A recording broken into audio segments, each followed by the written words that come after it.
Hello and welcome to Module 2. In your first assignment, you'll be researching 3 universities and writing about the transfer information in this spreadsheet. Here's some quick tips to make your spreadsheet. Every student who attends PCC will have Excel as part of their Google Drive documents. You can either use a Google Drive spreadsheet or you can use the Excel that comes with this program. So in the search bar, type Excel right here, and it's going to come up with Excel opening up, and then you're going to see that you will have a blank worksheet that looks like this, only there won't be anything written. What you're going to do then is to type in University number 1, University 2, and University 3 on the top line. Over on the side, you're going to write in the total duration or number of weeks, the number of hours, the placement recs.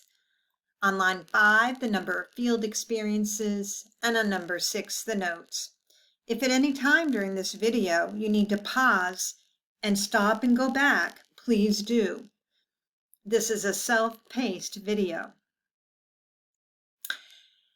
So if your writing happens to be a little bit longer, all you do is toggle this line and you can make it wider.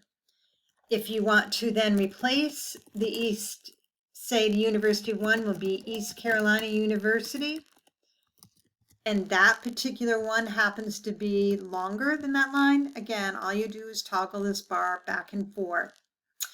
Once you've completed filling in each of the names at the top, you will go to the links in the research document that I gave you. That document is located under your resources.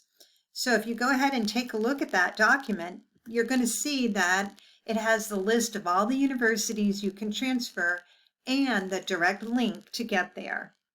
Use this link to find the information that you need to fill out this chart.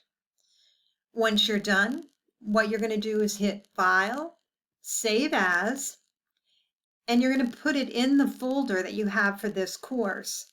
Remember, we always use the naming convention of student last name, first initial, and the title, in this case, Research Spreadsheet. I hope this has been helpful. If you have any questions, don't hesitate to give me a call. Take care.